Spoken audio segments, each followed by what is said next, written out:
Ceruledge may be the best setup sweeper in the game right now, and players are starting to realize just how strong it is.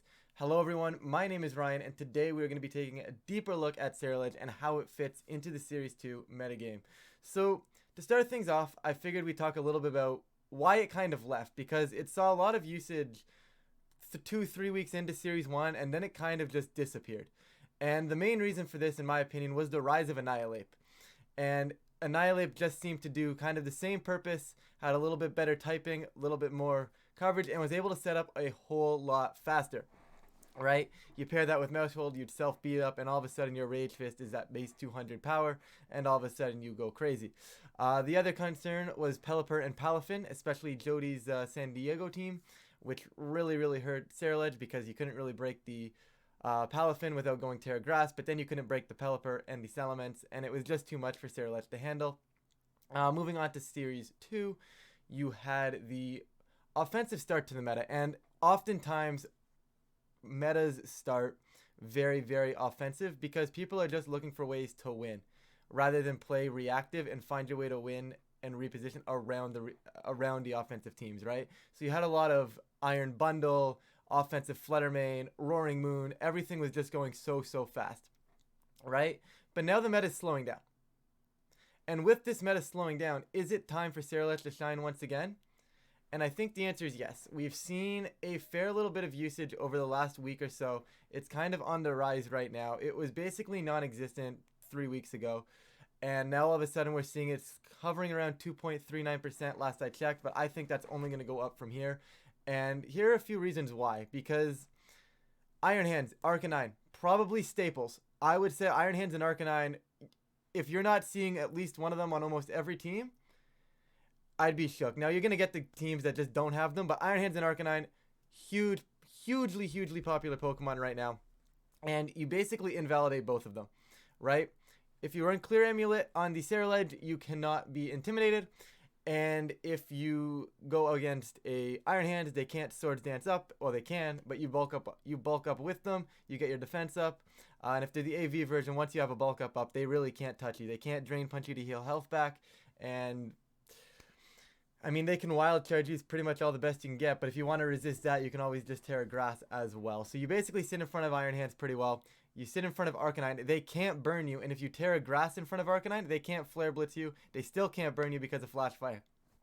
It's just an all in all a very nice Pokemon to sit in front of Iron Hands, sit in front of Arcanine. And when you're supported well, right, you have stuff like Bulk Up. And when you have stuff like Bulk Up and combined with Bitter Blade, and even Shadow Sneak, you know what? We'll go with the common moveset because that's pretty much what you're gonna see, right? And you're probably looking at Clear Amulet as well right here, right? But when you can set up a few bulk ups and then deal damage off a stab 100% accurate move that's going to be healing you back as well, it is absolutely ridiculous. Like, it's just so much damage going out with very little weaknesses if you support this Pokemon well. So you're looking at something like maybe supporting it with screens, supporting it with mouse hold. We'll get into that in a little bit. But if you can support Ceruledge, you can afford to click bulk up a few times, not die, and just start healing all your health back with the Bitter Blades. Another reason, well, +1 Shadow Sneak. Bye-bye Fluttermane. I mean, yes, they can Terra into something else, but it's not really too big of a deal. You can actually EV Ceruledge to live Shadow Balls, and with screens, you can even live a Spec Shadow Ball if you really wanted to. I don't think it's optimal to go that bulky, but like I do think bulky and then set up the bulk up is probably optimal. Whether or not you want to live the Specs Fluttermane is completely up to you, but definitely, like I said though before, the no burning it, grass type with Flash Fire, just everything about this makes it good. Now, it is still the lesser setup user than Annihilate, I think. But I also think people are prepared for Annihilate, right? People have been running the Terra Flying, trying to catch the Annihilate off guard, or just at least trying to put more pressure on the apes. And a lot of people are starting to build around with Mouse Hold Annihilate in mind. Whereas Mouse Hold Ceruledge, let's just say, is not on anybody's radar. It might be on a few people's radar, but it's definitely not a matchup you have planned out in your head going into tournaments. So Ceruledge has a little bit more of the, I don't want to say surprise element, but a little bit more niche where people aren't necessarily preparing for it as much, and it's still a very strong Pokemon. That brings us to the first cool combination here is Mousehold. And Mousehold beside Ceruledge, Mousehold beside anything is good because Friend Guard is an absolutely disgusting ability. But when you can support the Ghost type, it's very similar to the Annihilate Mousehold core, right? You can support with Follow Me, you can support with Super Fang just to clip things into range. You have the Baby Doll Eyes as well if you wanted to lower the target's attack, which is another amazing feature of Mousehold here.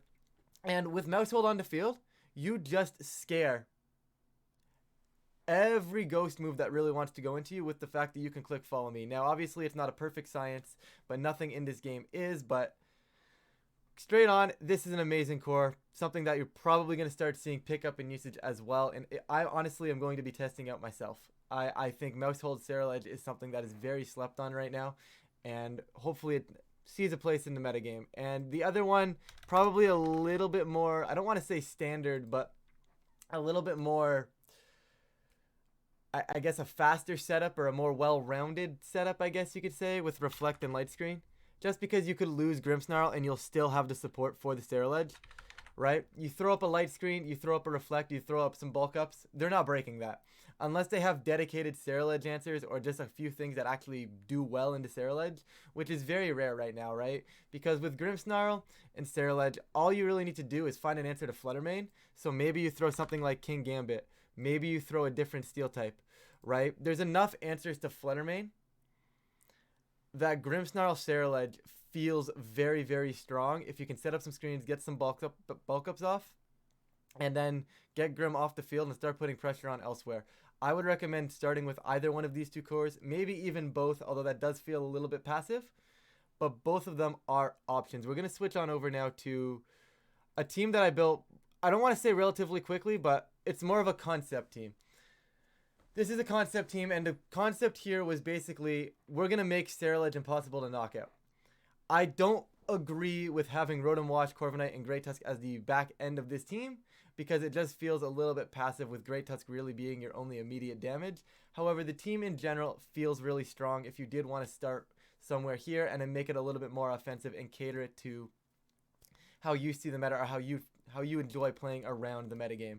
And it's just one of those ones where you're probably going to try and lead Grimmsnarl Ceruledge or Mousehold Ceruledge. Try to get the bulk ups off if you can, and then set yourself up to a spot where you do enough damage so you have Corviknight Great Tusk with Tailwind and Great Tusk endgame sweep. Now, obviously not exact science. Big problem here would be something like Iron Bundle.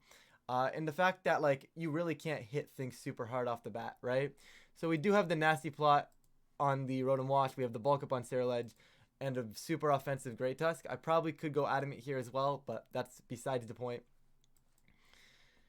You just have the Corviknight, and the Corviknight's here for Tailwind. I didn't feel the need to run Talonflame. You could opt for Talonflame. It is a very solid mon here as well. It might actually be the offensive pressure that this team needs, because I'll be honest with you. This team does not exert offensive pressure. It is here to sit behind screens, set itself up, and make you basically do nothing. Well, we're gonna win damage trades because of that, right? It is a little slow. If you get crit, it breaks this core as well. The lack of offensive pressure here hurts. But once again, I'd say I'm gonna be testing this out. I'm gonna see where it flaws, what offensive pressure it really needs, and then I'm gonna make it more offensive from there. And that's kind of how I like to build. I like to build a concept and then go from there and be like, okay, well, what's not working about this? What does this team need? Already off the bat, I can tell you it needs more offensive pressure. The question is where. This pace will be in the description in case anybody wants like a super big starting point for their team. Other than that, I do think Ceruledge Grimm or Ceruledge Mousehold alone are very good starting points. I do think adding Iron Bundle here, maybe over the Rotom Wash, puts on a little bit more pressure. Iron Bundle is just a really offensive mon in this format. Really nice versus stuff like Dondozo, which arguably this team struggles with as well. I mean, if you can burn it with Rotom Wash, get the screens up, it's doing nothing to you. So it's not too big of a deal. But once again, that's in a vacuum, right? Like in a vacuum in front of Dondozo, I'm going to get that off. But that's not going to be, we're not in that perfect society, you know? Like there's going to be everything around a Dondozo, the rest of the Dondozo team, right? So there's too much to probably get that off reliably. So we'll probably need another Dondozo answer here. I don't also hate the option of Tyranitar on this team. I think it covers Ceruledge's weaknesses super, super well. Is nice into Indeedee Psy Spam. But just all in all, Ceruledge is something that really needs to be used. It is being slept on right now. And I really think it has potential in this meta to be amazing. You don't need to Terra it nearly as much as the Annihilate, right? Because the Annihilate is kind of forced to Terra away from its fairy weakness. Ceruledge already patches that. Like, yeah, more often than not, you're probably going to Terra Grass. I'll be completely honest with you, right? More often than not, you're going to Terra Grass. I'm not saying you're never going to Terra this thing, but it's not as required, right? I can get away with leading Ceruledge and Mousehold and just kind of sit on the field and click bulk up without needing to worry about self beat up, without needing to worry, oh, I need to redirect because my Annihilate is going to die. It gives you tons of options. And that's what I like about Ceruledge. It's not as offensive immediately. It doesn't pose the same amount of immediate threat as Annihilate, but I do think it is still a very strong Pokemon, and I do think you are going to see it rise in usage. That's going to be just about it from me. If you guys do enjoy these types of videos, please feel free to leave a like and subscribe. It really does help out the channel. And of course, I'm going to stop rambling now, and I will catch you all in a future video.